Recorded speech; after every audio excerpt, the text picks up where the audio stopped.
Участники дивизионального финала школьной баскетбольной лиги «КС-Баскет» уже определены. Борьба между командами Зязиков-Юрты и Троицкого была самой интересной и сложной. Девиз «Главное не участие, а победа» никого из спортсменов не устраивает. Подробности у Марины Котиевой. Из 8 команд должны остаться только 4. В спортзале Кантышевской первой школы баскетболисты дивизионов «Север» и «Юг» не на шутку борются за выход в республиканский финал. В спортивном противоборстве сошлись игроки из Сунжи, Назрани, Инарки, Кантышева, Малгобека, Сурхахи, Зязиков-Юрта и Троицкого. Игра последних двух команд выдалась особенно напряженной.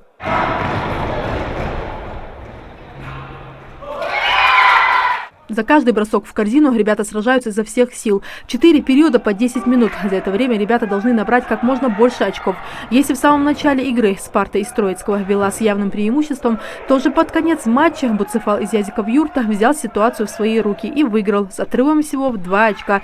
Для этих ребят главное было не участие, а все-таки победа. Игра была очень сложная и напряженная, но благодаря нашим тренировкам и сплоченной работе мы смогли вырвать победу. Нам предстоит еще несколько игр, но мы надеемся, все пройдет так же удачно для нас. Мы будем к этому, несомненно, готовиться. Мы стремимся сплоченно играть, обыгрывать и к красивой, хорошей игре. В отличие от команды из Зязиков-Юрта, игроки из Троицка явно расстроены, но у них это не последняя игра. Да и команда относительно молодая, видимо, сказалось отсутствие опыта. Игра была очень сложная, если честно. Нам не повезло в бросках, мы броски промазали немножко. Новые кольца, новые сетки, очень трудно было привыкнуть к этому, поэтому проиграли, не повезло нам, 2 очка всего лишь.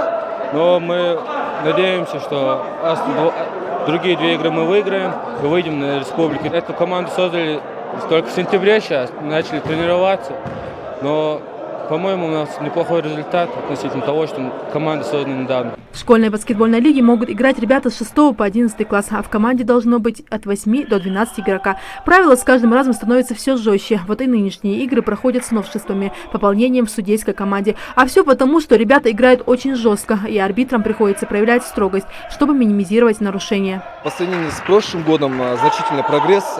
Команда намного лучше играет, чище. Ну, конечно, бывают нюансы во время игры. Но вот сейчас достаточно команда играет очень равная борьба, нарушения меньше, чем в прошлом году. За всю историю у нас играют в финале дивизиона команды из разных городов и сел. То есть нет 2 команд, которые играют в одном городе или одном селе. Это радует, потому что мы видим, что масштабы баскетбола у нас потихоньку растут, команда более интересна, команда на более высоком уровне. И самое главное, у нас растет еще работа тренерская и работа судейская.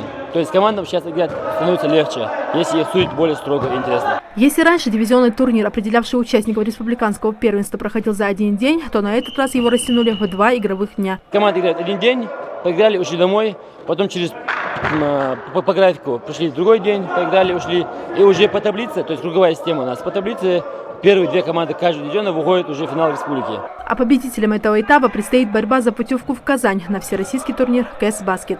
Марина Котиева, Ахмед Парчиев, новости.